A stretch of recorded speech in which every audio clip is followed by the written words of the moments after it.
What if the anxiety that's been crippling your productivity is actually the exact signal you need to unlock your highest performance? Researchers discovered something counterintuitive.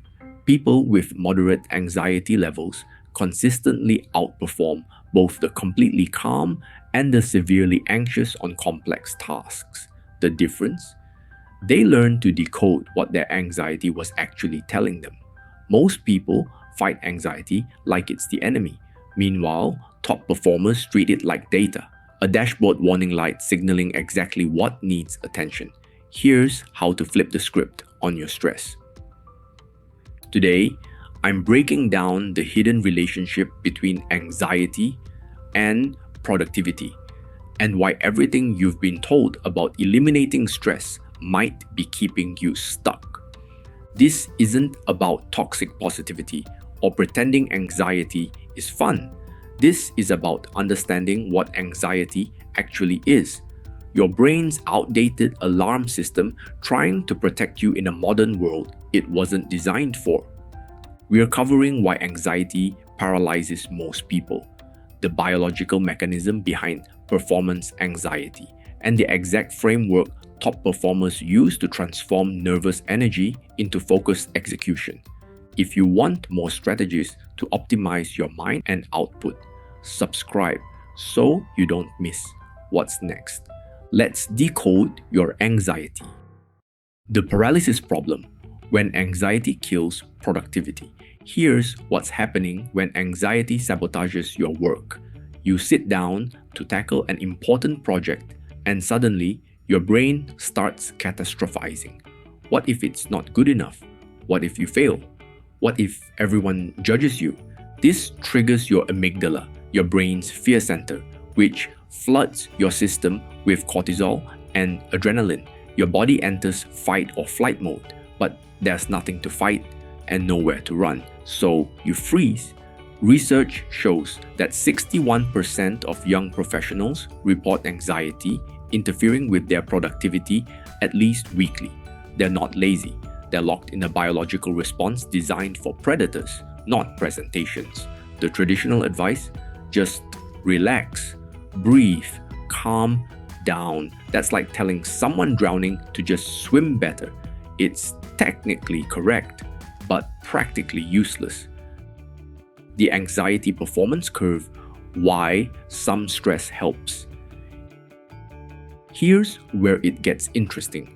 The Yerkes-Dodson law, psychology research from 1908 that still holds today, shows that performance follows an inverted U-curve with arousal. Too little anxiety, you're unmotivated, unfocused, procrastinating. Zero pressure means zero urgency. Optimal anxiety, you're alert, focused, energized. This is flow state territory, challenging but manageable. Too much anxiety, you're paralyzed, scattered, spiraling. This is panic mode. Elite performers aren't anxiety-free. They operate in that sweet spot, using nervous energy as fuel rather than letting it become a forest fire. The question isn't, how do I eliminate anxiety? It's, how do I optimize it? Decoding the signal: what your anxiety is actually telling you. Your anxiety is information. Most people just don't know how to read it. Type 1. Preparation anxiety. You're nervous because you're underprepared. The solution isn't breathing exercises, it's doing the work. Your brain is literally telling you that you need more practice, more research, or more clarity before executing. Type 2. Perfectionism anxiety. You're terrified of making mistakes or being judged. This isn't about the task, it's about your identity being tied to outcomes. The solution? Separate your worth from your work. Type 3. Overwhelm anxiety. You have 17 competing priorities and zero clarity on what matters most. Your brain is short-circuiting from decision paralysis. The solution? Ruthless prioritization. Choose one domino task and ignore everything else temporarily. Type 4. Misalignment anxiety. You're pursuing goals that don't actually align with your values. Your subconscious is resisting because something feels fundamentally off. The solution: get honest about what you actually want versus what you think you should want. Stop treating anxiety like noise. Start treating it like data. The reframe: anxiety as competitive advantage.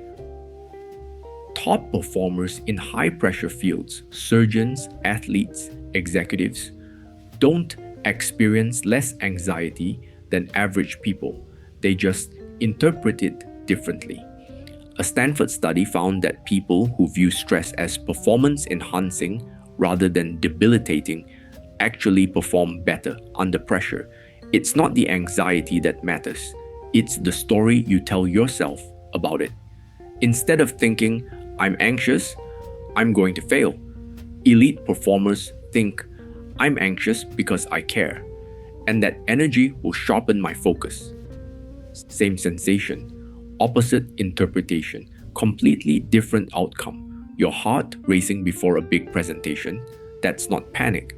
That's your body mobilizing resources to help you perform. Reframe it as excitement rather than fear, and your physiology shifts accordingly. The framework: converting anxiety into action. Here's the practical system for transforming anxious energy into productive output. Step 1. Name it. When anxiety hits, pause and identify which type you're experiencing.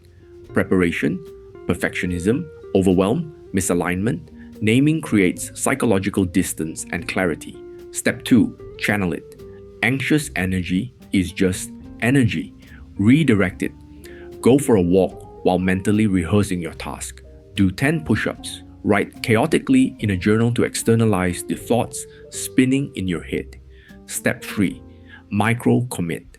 Don't try to complete the entire overwhelming project. Commit to 5 focused minutes. Just 5. Momentum dissolves paralysis. Step 4. Separate identity from outcome. You are not your work. Your worth isn't determined by results. This single mindset shift diffuses perfectionism anxiety instantly. Step 5. Clarify priorities. If you're overwhelmed, list everything, then circle only the one task that makes everything else easier or irrelevant. Do that. Ignore the rest for now. Which step resonates most with your situation? Let me know in the comments. The paradox: acceptance reduces intensity. Here's the final twist: the more you try to eliminate anxiety, the stronger it becomes. It's called the ironic process theory. Tell yourself, don't think about pink elephants, and that's all you can think about. Instead of fighting anxiety, acknowledge it. I notice I'm feeling anxious right now. That's interesting. What is this trying to tell me? Research on acceptance and commitment therapy shows that people who accept their anxiety rather than resist it experience significantly lower distress levels and higher productivity. You can be anxious and productive simultaneously. They're not mutually exclusive. They're often correlated. Anxiety isn't the enemy of productivity. Unexamined anxiety is. When you learn to decode the signal instead of just feeling the noise, anxiety transforms from a barrier into a guide. It tells you where you're underprepared, where you're misaligned, where you're overwhelmed, and where you're letting perfectionism hijack performance. The most productive people aren't the calmest. They're the ones who've learned to channel nervous energy into focused action. They reframe stress as fuel. They accept discomfort as part of growth. They separate their identity from outcomes. Your anxiety isn't broken. Your relationship with it is. Fix that, and you'll unlock a level of productivity you didn't know was possible. Stop fighting yourself. Start listening. If this made you see something familiar in a completely new way, hit subscribe. There's a tiny bit more where this came from. Once you start seeing, you can't unsee. See you in the next video.